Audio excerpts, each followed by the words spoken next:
everybody. This is Maggie from the Positude Shows. Tonight's show will be a Positude podcast, and I have with me as my guest tonight, Christine Gilberti. I'm not sure if any of you have seen the YouTube videos out there regarding her husband, Joe, but I'll let Christine tell the story because I think she's able to tell it best. There are a lot of details, and it's a very long story. It goes back to about 2009, where her husband, Joe, was brought in as a contractor to do some water testing and some other things on a local farmer's property in which there was a well, and it was discovered that the water that was coming from this well was surprisingly clean in quality with a pH of something like 7.49. And because the water was so pure, agencies had, from my understanding, at least gotten involved, had approached this farmer. And basically what they wanted to do was have him develop the land. And so they needed him to take out a loan to develop the land. And then at that point, they were supposedly going to make him rich, develop his property, etc. But what was discovered in the course of the investigations that Joe had done was that the water on the property was so incredibly pure that it's his belief that the government tried to take this property from this gentleman because the property contained the well that had very, very beneficial healing qualities. Basically, I'm going to let Christine tell her story and what she and her family have gone through, and we'll take it from there. I know that there was another reporter. He's got several YouTube videos out there that tried to help the family. His name is Timothy Holmseth. You can go to YouTube and research some of his videos, and also it's under Christine Gilberti. You can look at her YouTube station that has many, many videos of her husband, Joe, explaining in further detail some of the struggles that they've had to go through. In fact, Joe is now incarcerated as a result of his findings. So with that, I'd like to say hello to Christine. How are you tonight, Christine? Thanks for coming on. I really appreciate it. Thanks for taking me on. I appreciate it too. Basically, I came across this whole thing by accident. In all truth, I was on a friend of mine's Facebook who does a lot of truth shows and things like that. And somebody somewhere had just posted up a link to a website that had your husband's name on it. And she said, could you please interview this guy? He needs some exposure. He needs some help. So I private messaged my buddy Matt and I said, is it something you'd be interested in doing? Because if not, I would be interested in talking to the family and seeing, if there's a story there even to present. And he's like, absolutely not. Go for it. That's why I left it up on my wall. So it was at that point that I contacted Christine, and she was very anxious to be able to share some of the information with me in regards to, as I said earlier, her husband's struggles, her family struggles, and the saga that's been ongoing since 2009. So Christine, how would you like to start this? I mean, what was the beginning of your story? What happened at the very beginning that brought Joe into this? How did he discover this well? He was actually hired by a group that was with the farmer, and they were going to do like a fly-in community and a mitigation bank and all this stuff to develop the land and bring the farmer some income. And my husband took on the mining permit aspect of it and basically got the permit rather quickly. And the group told him to slow down, that he was going too fast. And they gave him more work to do. So my husband took on the actual development of the underground for the fly-in community and the neighborhoods that they were going to build. And anyway, he was billing the property and they didn't come and pay him. So he ended up having to lien the property. And the group... I'm sorry, we lost you there for a minute. We've gotten you back. I'm sorry. Go ahead and continue, please. Okay, so he had to lien the farmer's property in order to get paid because we were close to losing our home. We lived in Gateway at the time and the property was in Sarasota. And when he put a lien on the property, the group that the farmer was involved with got really distraught. They called my husband. They said, release that lien right now. We'll give you partial payment to what we owe you, but you get rid of that lien. And my husband's like, no, I want to meet the owner of the property. I want to find out what his intentions are. And they tried everything to make sure my husband didn't meet him. They told us that he was crazy and if we came on the property, he'd blow us away with his gun, and just made it very uncomfortable. And my husband said he wanted to meet him anyway. They ended up meeting, and they clicked. And the farmer said, for some reason, I feel very comfortable with you. I feel like you're a genuine person. I'm not sure what I've gotten myself into, but I feel like these people are wolves around me. And my husband's like, well, I'm here to help. I don't want your land.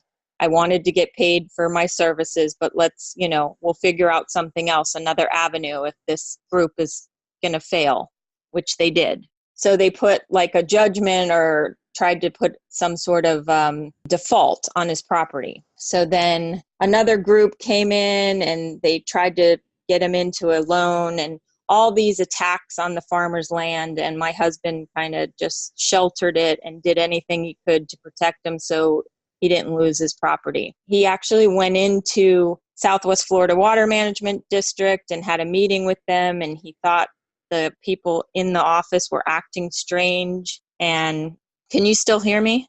I can. Oh, okay. You're sounding nice and clear. Okay.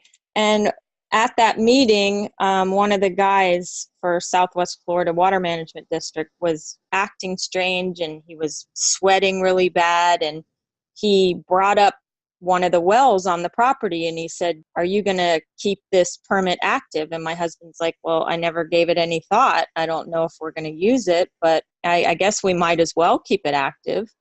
And he didn't really think about it, but the way the guy behaved made my husband think about it when he went home that night.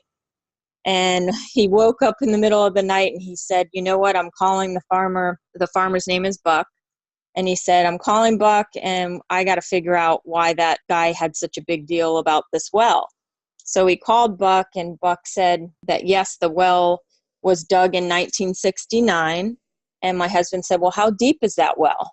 And he said, well, it's about 1,509 feet deep. And my husband was like, maybe this is it. Maybe this is why everybody is attacking your property. Maybe there's something significant. So Sure.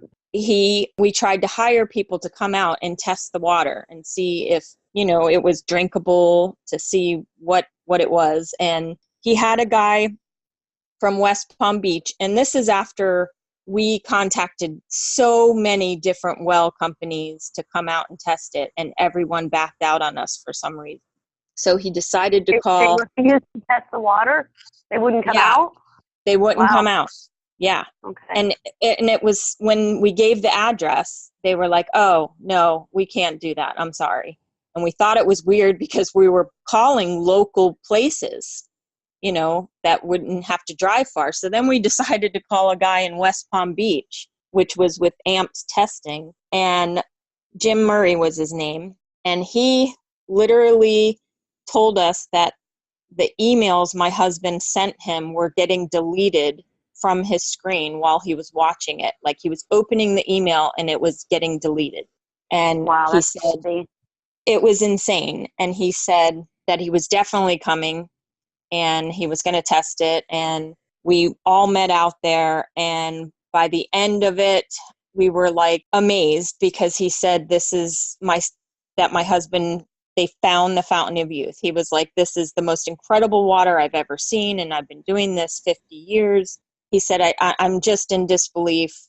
Your life is going to change. And he said, not necessarily in a good way. And I think he knew that my husband, the way he is, and he's ethical, that he's going to promote this water to get it out to all the people. And that's what we've been doing ever since we found it. And my husband's been arrested multiple times and subdued. And anytime we start making progress, he gets charges put up against him again, and then they end up being dropped. But it's after much turmoil with our family. And when we discovered the water and after we had it tested, my husband notified the government agencies as an ethical engineer would and said, we have a natural resource here. I would love for you to come to the property and test it for yourself. Let's see if we can get this out to the public. And he was intervened by an ombudsman, intercepted, I should say. and that ombudsman told him he is no longer allowed to contact any of the government agencies, that he's only allowed to deal with him. And my husband said, no way. This needs to be out there for the people. I'll contact whoever I want. It's a natural resource. It's meant to be used by the people, and it's the people's water. So, Okay. yeah, if you want to take a little break. No, that's fine. It's a very interesting story. So your husband was basically just trying to contact government agencies to let them know that this water had very pure qualities. I'm not a chemist, but I know that in one of his YouTube videos, he said something about the pH being like 7.49. And you had mentioned before we spoke that the potassium levels, I think you said, were very high in water as well. Yeah, the potassium, the calcium, all really good levels, and the magnesium also. So those were like the three main. After he emailed, he was arrested for cyber stalking, like mass emailing without a purpose. And he had bond of $500 per cyber stalking charge. And the victims were Greenberg Traurig, however you say it. That was the company that we hired to help us with the farmer's land because it was being attacked, and we hired them to defend the property on the foreclosure. Those three victims worked for Greenberg Traurig, and they ended up dropping all the charges, not showing up. They basically had a stake in the property themselves. We found out later that the head chief counsel, which I don't want to say his name, but he was big with Mosaic. So he was like the chief counsel for Mosaic and Mosaic Phosphate, and they were very big in play for the property. Peace River, Minnesota Water Plant, RV Griffin Reservoir. Basically, Mosaic, they had a big play for the property. So my husband's $500 cyber stalking charge went up to $300,000 after the Boston Marathon bombing. My husband had sent out an email with Governor Scott jogging in a fundraiser, and for some reason, just within that time frame, he had sent out an email about the water and everything, and the Secret Service, U.S. Marshals, they all came to our house, and they ended up taking my husband, and I didn't see him for like almost 100 days. So he was just to rewind a little bit. Mm-hmm. So your husband was accused of cyber stalking charges, and the victims were purportedly 3 attorneys that we hired to defend the foreclosure on the farmer's land. Right. So these gentlemen then supposedly brought charges against your husband for cyber stalking. Do I have that right? That's correct. Okay. So and the bond was originally a very small amount, and then right after the Boston Marathon bombing, then all of a sudden it dumped. Why do you suppose that happened? I think because they were trying to make him look like he was a terrorist or something, discredit him. I'm not sure exactly why, but that was a reason to keep him locked up, and he couldn't come out and defend the property. They thought they had it in the bag and that they could, just take it. Okay, now you mentioned to me though earlier when you had asked for files or proof of anything that these emails had been sent from, your family's computer, your husband's computer. That's the recent charge. Oh, okay, that's the recent one. Yes. The other one, they were saying that they felt threatened and everything, and the judge asked them to show the threatening emails, and they never showed any threatening emails. And then after subduing my husband for close to 200 and something days on these charges, when trial came, they never showed up for trial. So, your husband was held in jail for 200 days? No, he was held in jail for about 100 and something, and then on house arrest for the remaining. The judge let him out. His father ended up dead, and he let him out to go to the funeral, then brought him back, and then shortly thereafter let him out on a bond and on house arrest. So he wasn't allowed to, leave the house, and he had restrictions on emails and phone use and everything like that. They were making it so he couldn't communicate, basically, which made it very difficult to feed his family if he can't work. So sure. When the trial came about, though, nothing was ever brought. Nobody showed up. The charges were dismissed then because there wasn't any viable evidence to accuse him of these things or to charge him. Okay. Right. There was 3 charges and they were all dropped. Then there was another gentleman that filed charges on him that my husband pled guilty, and that gentleman is Carl Brooks. That one was a gentleman that was actually involved in going into our home when we weren't even home and trying, I believe he was looking for the down the hole video camera. I don't know what he was doing, but he was not a good person, and my husband pled guilty to that one because they were going to postpone the trial, which would have meant that my husband couldn't defend the property for the farmer. And my husband said, well, what if I pled guilty to this? Is it time served? And the judge is like, yeah, it would be time served. And he's like, then I'm guilty. I need to go. So he basically pled guilty on that charge, but he's going to revisit that charge because he's not guilty of that charge either. But he was not going to wait. It was another cyber stalking charge, another fabricated BS charge in order to keep him locked up. And that was against the gentleman that walked into your home and was in your home violating your privacy? Yes. He befriended my husband, acted like they were good friends, but was basically working for the other side. He was like an informant for them. Very creepy, extremely. I have a neighbor who wrote an affidavit and basically said that every time we left our neighborhood, that she would see this guy's vehicle pull up in front of our house, and he'd exit his car and he'd be in our backyard trying to get in through the back, and numerous times. And of course, nothing was done about it. We called the news. No one does anything to help. So it was very creepy. That's all I can say.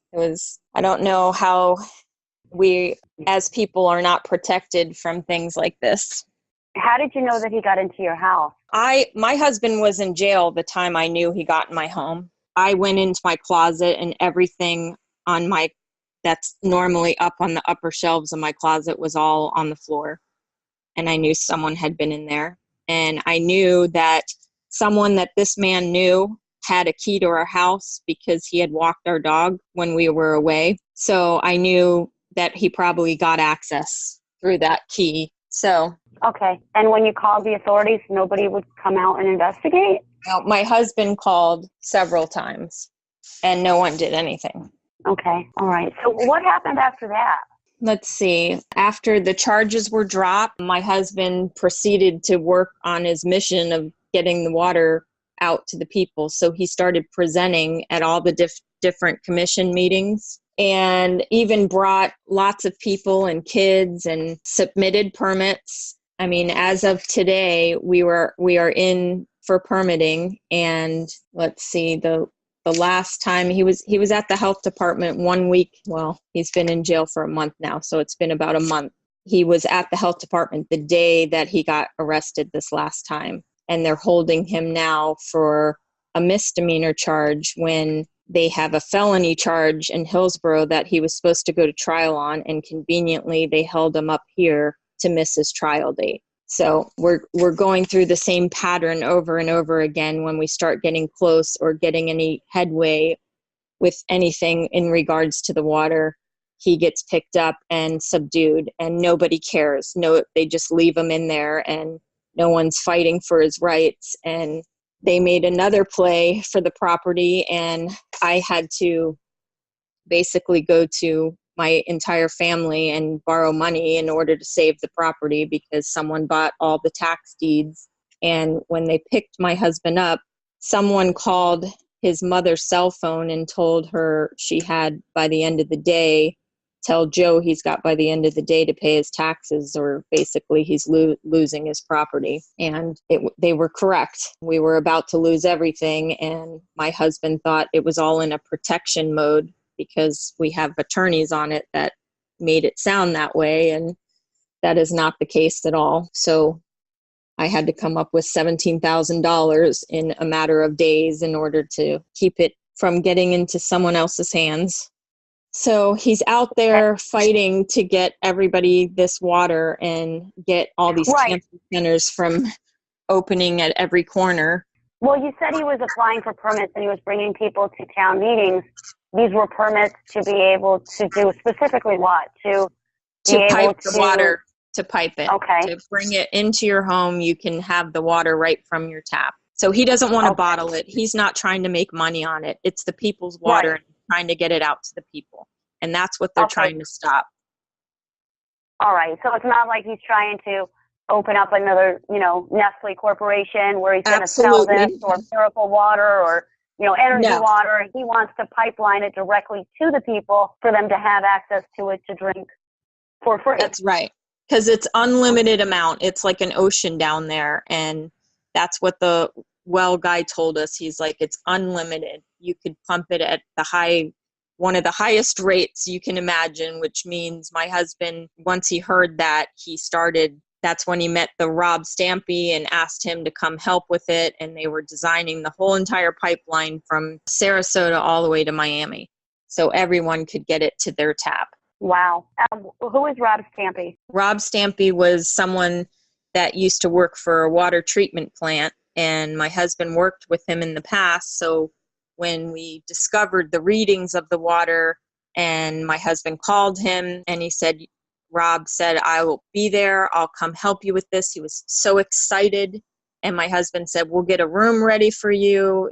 This is going to take us like 3 months to get it off the ground, but with your help, it's going to be a lot easier. So I prepared a room. He was on his way to live with us and suddenly it all changed. He uploaded a picture of him with Governor Scott taking a picture and then wrote my husband a text saying it's all about Nestle, Joe, and then another video with Governor Scott or another picture, and he looks very distraught in the picture, and he never showed up, never came. We worried about him, and my husband didn't want to keep contacting him because he felt like his life was threatened by the picture. So we have a lot of questions for him now. So basically you just let it go. And just we let it go. Okay, I see. At that point, your husband was still free, at least for the time being, right? What happened after that? He still continued on, but he was off and on getting arrested for frivolous things. So, and ongoing, like they would last for like 1.5 to 2 years per charge, and then nothing would happen. Was it mostly cyber stalking? Was that basically? Yeah, it was that's usually all the same charge. All the charges. Okay. Yep. And then we noticed that Governor Scott changed the cyber stalking law from a misdemeanor. He upped it to a felony. So now my husband has 2 felony charges against him in Hillsborough, but yet he's being held in Lee and was not allowed to go to his own trial, which was supposed to be last Monday, the 23rd. So because you mentioned having lawyers, what do your lawyers say about all that? The fact that he wasn't able to go to his felony trial, what does that mean for your husband? The current lawyer that I have said that obviously the state attorney, state prosecutor has it out for him and that there's nothing he could do it for us. He basically took my money and has... Are you there? Are you still there? Yeah, you cut out on me for a moment. I'm sorry. Yes, I don't know what happened. That's okay. That was my husband calling again. I'm sorry. That's okay. The next one I'm going to take because I don't want to worry him. No, that's fine. But anyway, where were we? I had asked what was the story with your lawyers. What did your lawyer say? Oh, okay. Insofar as your husband being incarcerated locally so that he wasn't able to attend the felony trial, and what did that mean as a result for your husband? Well, when I hired this attorney, I explained that it was very political, and I said, are you okay with that? And he said, well, what are his charges? And I said, well, his charge here is a misdemeanor, but he has 2 charges in Hillsborough that are felonies, and it's basically cyber stalking charges. And he said, oh, I know all about Hillsborough. No problem. And I used to work there, and I know how corrupt they are. And he goes, oh, that'll be fine. And this misdemeanor charge is nothing, and we'll get that taken care of. No, I mean, he was very confident, made me feel like, oh, this is a joke. Well, then the day in court, he says, I didn't know this was a water war, So he's seeing a bigger picture now. And now he's not fighting at all. And when I went to court 3 days ago, my husband had court, and we were supposed to find out what his sentence is going to be for his misdemeanor. And the attorney looked at me and he said, "What are you doing here?" And I said, "My husband has court today." And he says, "I thought he's in Tampa." And I said, "No, they've never transferred him, even though the judge in Tampa has put a writ order on him to be transferred." He demanded, basically, the judge saying he needs to be brought up here for his trial. Lee County said no, and they held him here. So he missed his trial date. And in my opinion, that's a violation of his civil rights in every way, because we were ready for trial. And my husband had to subpoena his own Google account because the charge that's against him is based on a fake email, and they wouldn't provide the email. So my husband had to subpoena his own Google to prove that it didn't come from his computer. So this is what America does, to subdue an engineer that's trying to bring you clean water. This is the tactics that they do. And they send mass cops to our home. When my husband was calling the news station, they sent a mass cop over saying, "Why are you calling the news?" I mean, it's ridiculous what they're doing to people now. A what cop? I'm sorry. A cop with a mask on his face. What? You'll see it in the video if you keep looking at my husband's videos. He videoed the whole thing. It was ridiculous. And that's what they do around here. Are you sure it was really a police officer and not somebody disguised as a police officer? I mean, it was a real police officer? He said he was a police officer, and there was another one standing in the driveway with the gun. So, yeah, I'm sure. Wow. Was your husband successful in getting his Google account to get the information proving that the email was never sent? So you do have that documentation? Yeah, I have that. Okay. And so at that point, your lawyer was kind of like, "I can't do anything to help you anymore"? Yeah, he's like, "I don't know what's going on. I don't understand this." And then the judge previously revoked his bond, and my husband stood up and he said, "May I speak?" And the judge says, "Well, if you realize that I can hold this against you here and in Hillsborough County." And my husband's like, "That's fine." He's like, "I feel like I'm being subdued. I feel like these charges aren't accurate. I need to be out on bond." And he said, "And the reason why is because I'm trying to get this water out to the people." And the judge said, "That's even more of a reason I'm revoking your bond." Wow. Once he said that, everything got quiet. Everyone was like amazed that he even said that. And my husband looked over and he was like blown away, doesn't know what to think anymore. And then this last court hearing where they were supposed to sentence him, and the judge was totally different. He said, like, put on an act. "Oh my goodness, Mr. Gilberti was never transferred. Oh my goodness, he missed his trial date. How did that happen? How did that slip through our fingers?" Like, he just was amazed that my husband was still rotting in jail and not brought up to Hillsborough. How was that mistake? So they didn't bring up the current charges against him. They were just talking about how they got to get him transferred up there, and what a big mistake it was that they let him miss his trial. And like, they really cared about him all of a sudden. And still, he hasn't been transferred. And that was 3 days ago. Okay, so at that point, and that's what the judge there said, then he would, I would assume, contact the judge in the other county and explain to him that it was their mistake. Absolutely. That your husband was transferred and missed the court date, right? I mean, that stands to reason, doesn't it? Yeah, absolutely. They should immediately reset the trial date for the fastest, don't let it sit anymore, or release my husband and let him, I mean, this whole time he's been released for 2 years almost, this charge has been going on, and he's been out on bond, and all of a sudden it's revoked. It's insane what they're doing. And that was the play, because we were about to lose our property. and now they didn't get it. So this was all a tactic. Sorry. Right. So how did that end up? No. So it's crazy to me. How did that judge then at that point? Why didn't he say, well, I'm going to contact the judge from the other county. We're going to rectify the situation. We're going to change your court date and explain to them that it was our mistake. He didn't address any of that day. I mean, how did it all end up? All he brought said, something back to jail. I don't.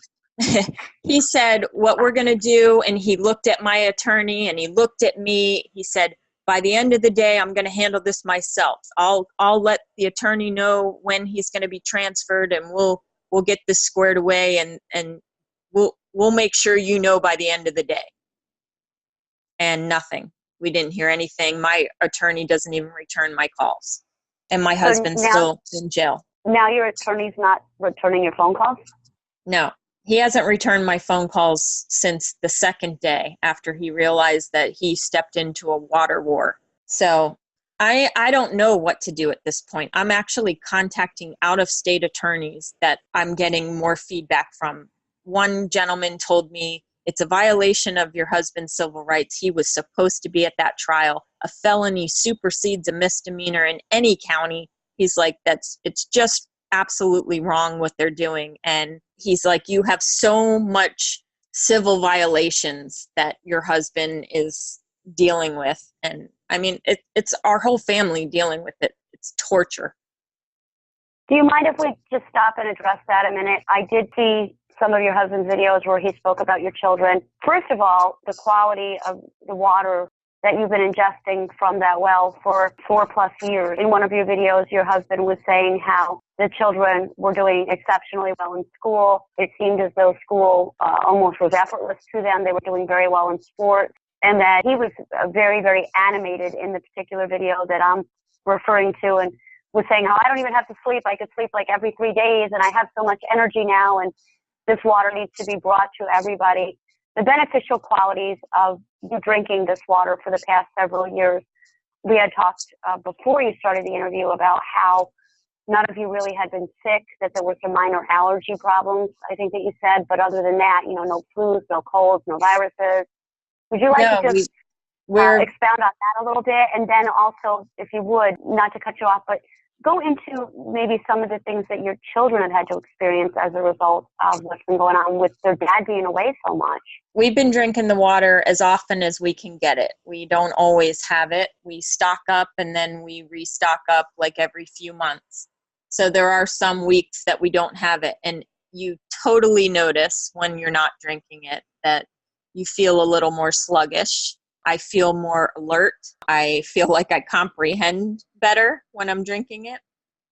And my boys both just recently got their interim reports, one last night and one showed me his today, and they both, again, have straight A's. They always get straight A's. So they're doing exceptionally well in school, and my oldest son is also in sports, so he's very active and doing really well in honors classes and everything. And with what he's going through with not having his dad home and dealing with every day waking up knowing your dad's not home, it's like a reminder every morning when you wake up of a loss.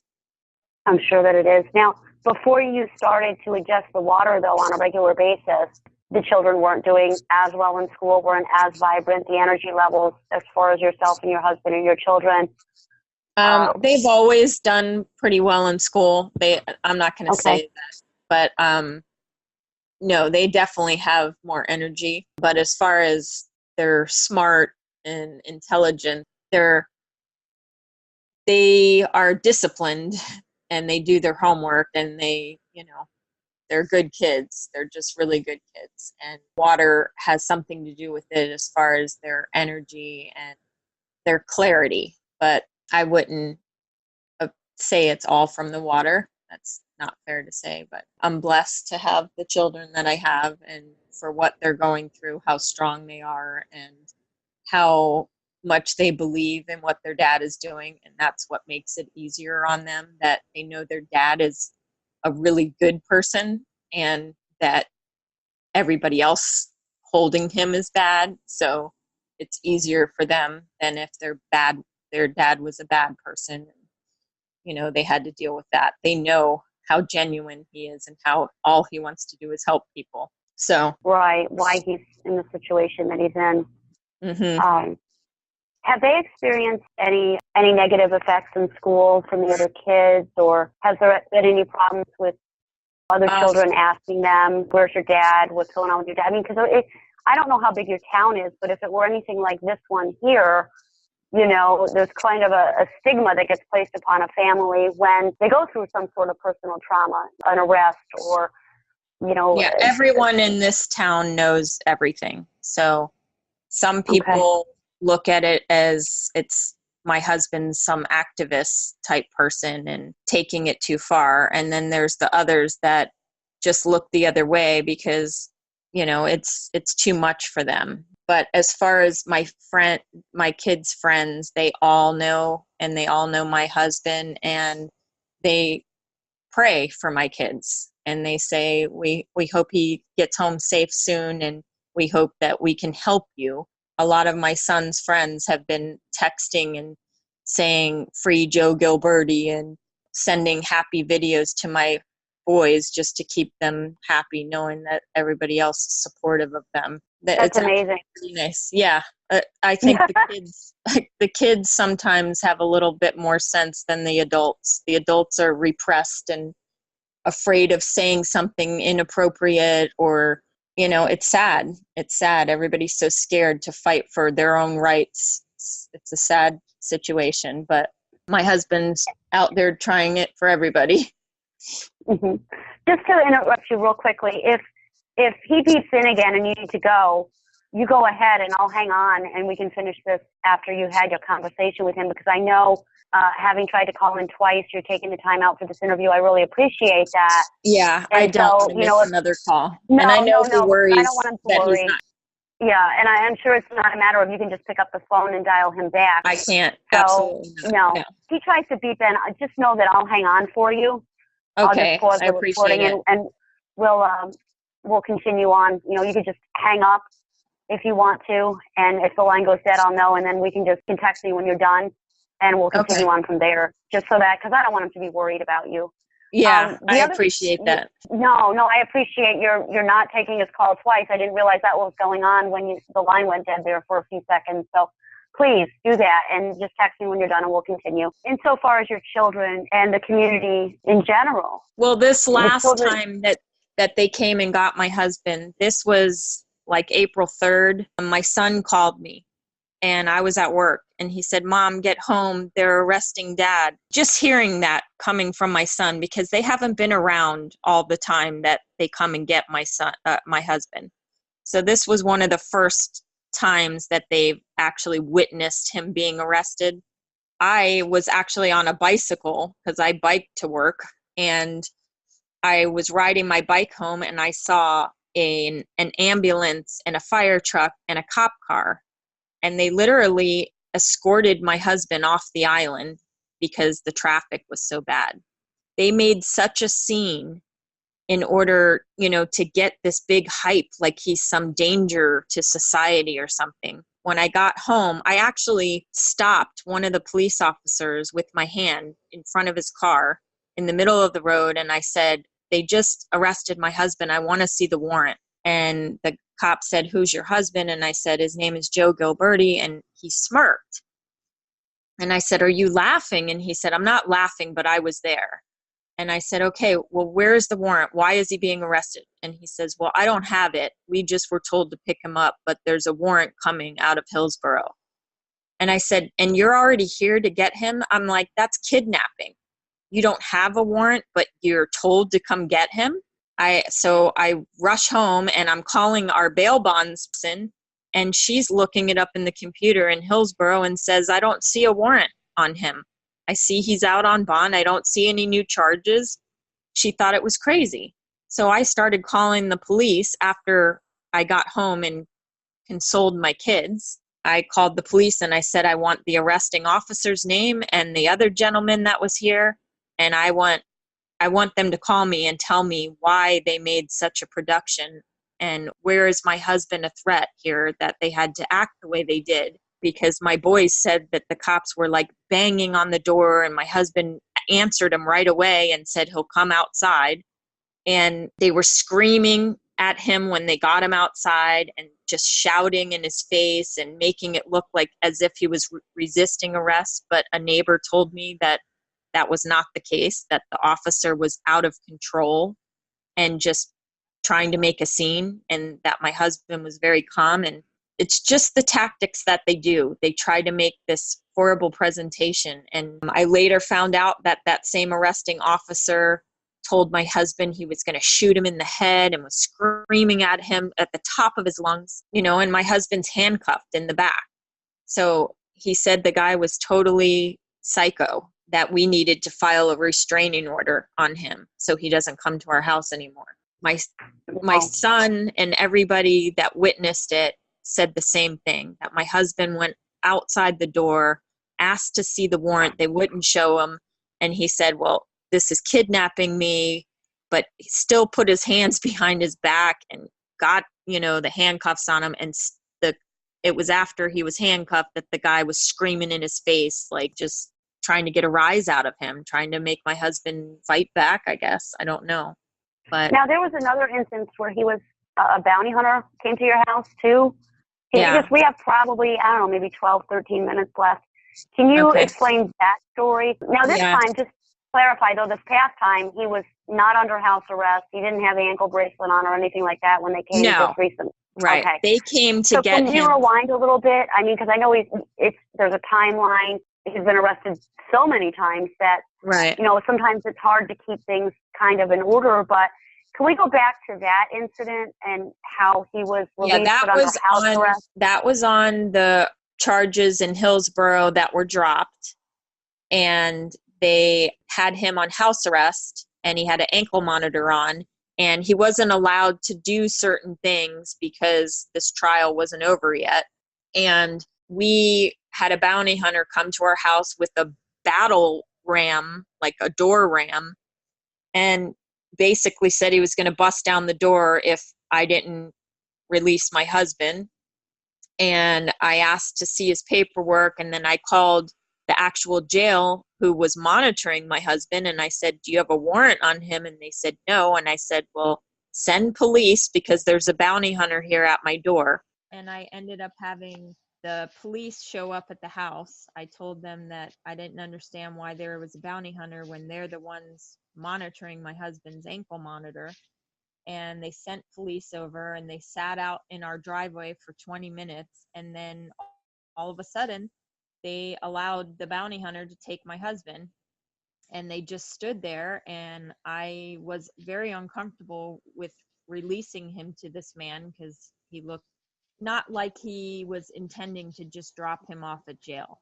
It looked like he had a mission, and put my husband inside his vehicle with a frothing dog next to him, caged. It was a caged dog, That's like the movies, I'm not like it's insane how that the policeman allowed that to happen. Why couldn't the police say we'll take him in?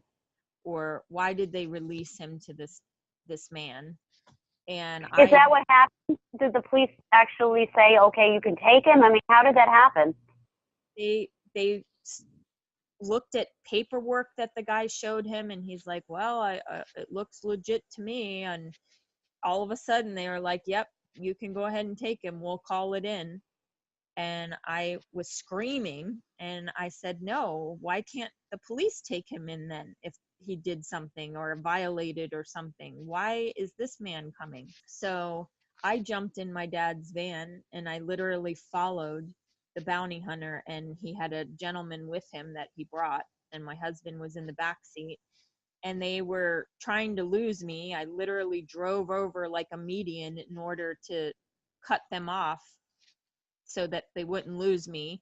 And they ended up stopping at another bail bondsman office, and they went inside the office, and I ran out, to look in the window at my husband and make sure the dog wasn't biting him or anything. And I saw them all high-fiving and laughing and saying, oh, we owe you one big time, and So whoever this other bail bonds person was doctored up some paperwork for them so that they could bring him to jail, because I don't think they had the correct paperwork.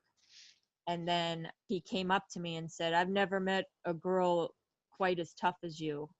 And I don't think many girls would be chasing a man like me around. I'm like, I'm following my husband. I'm protecting him. And basically we followed him and they dropped him off at jail. He came and got him, and whatever tactics he did were not lawful. And I think he ended up going because I followed him and got paperwork drawn up. I think they were going to do something to him had I not followed him. So. Okay. And then that time they took him to jail, and he was there for how long of a period of time? I don't really recall. I got to think back how long. Right.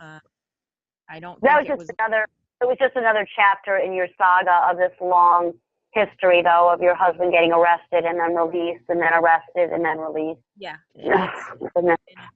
It's been torturous for my family to go through back and forth. And anytime we start any progress at all, anything good towards the water or permitting or council people responding or any good feedback, some sort of fake charges pop up. It's been incredible.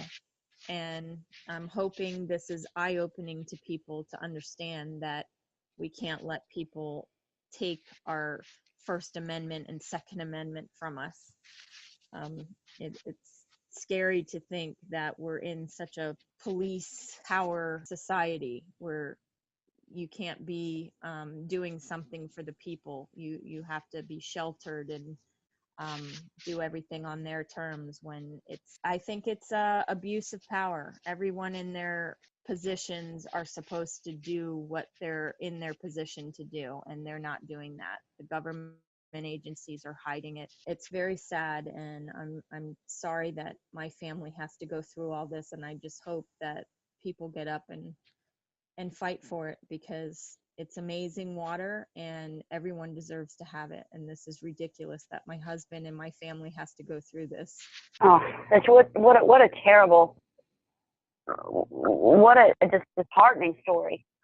But one thing that I will say is, when I was watching your husband's videos, in several of the videos, he mentions the corruption in government, and particularly references the fact that he feels that God is with him, and that the reason that he's been able to do some of these videos, at least in between his incarceration time, he specifically mentioned, God's with me. And there was one point where I think he said he transferred his email or his phone number, and he was given the number 6,000, and he mentions the Bible and says that, God is definitely with us. He knows that we're on the right track and that these people are corrupt. And that was one thing that really struck me.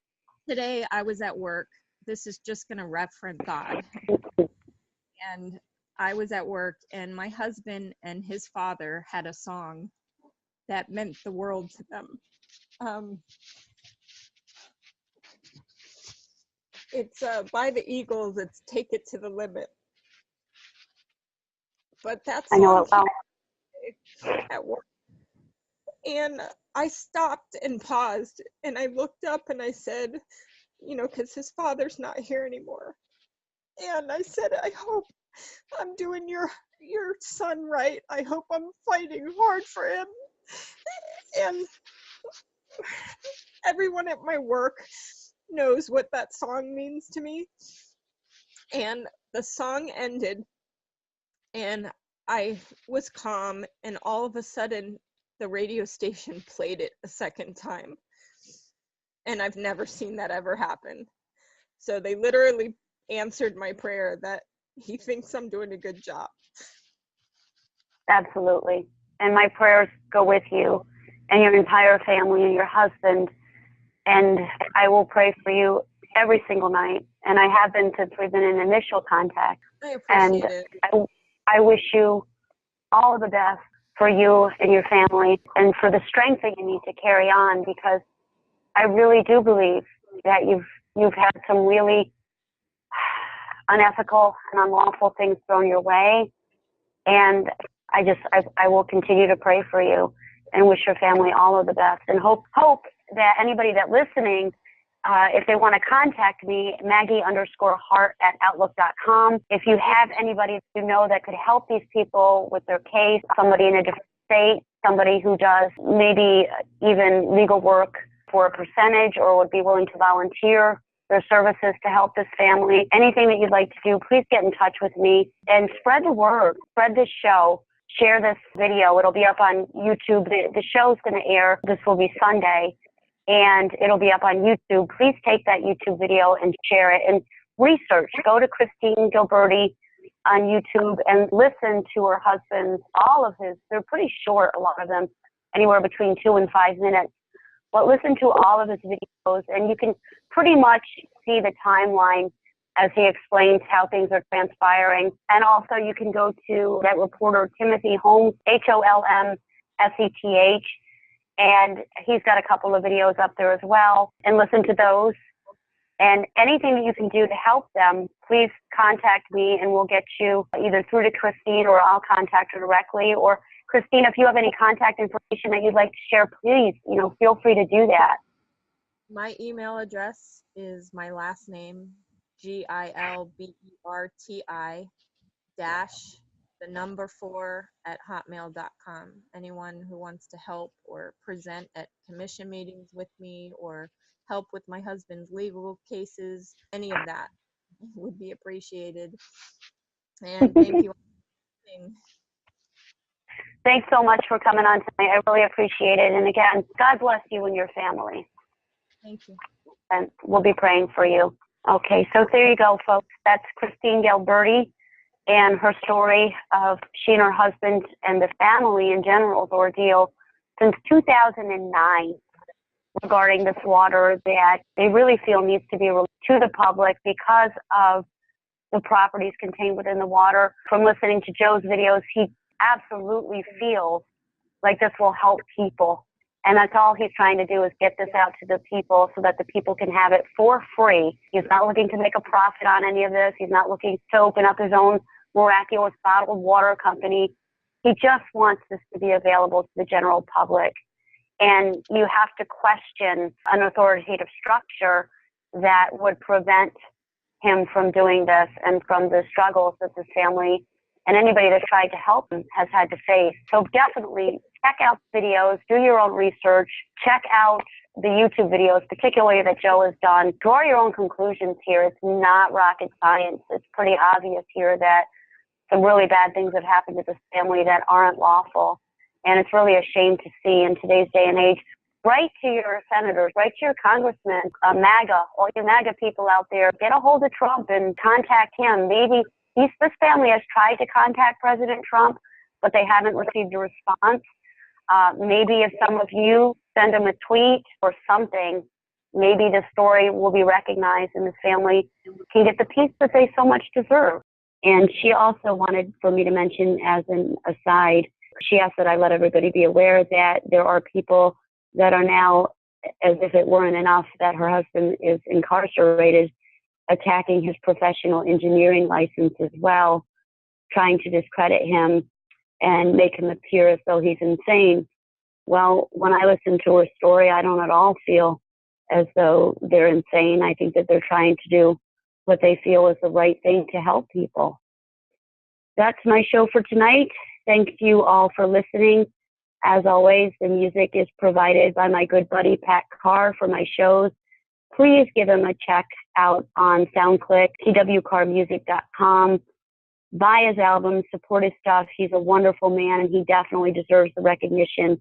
As always, I'm extremely thankful for him letting us play his music on my shows. So there you go. We'll be back next week with, I think it's another Positude podcast. But everybody have a safe week. Have a good week. And God bless you. Thanks for listening. Bye-bye.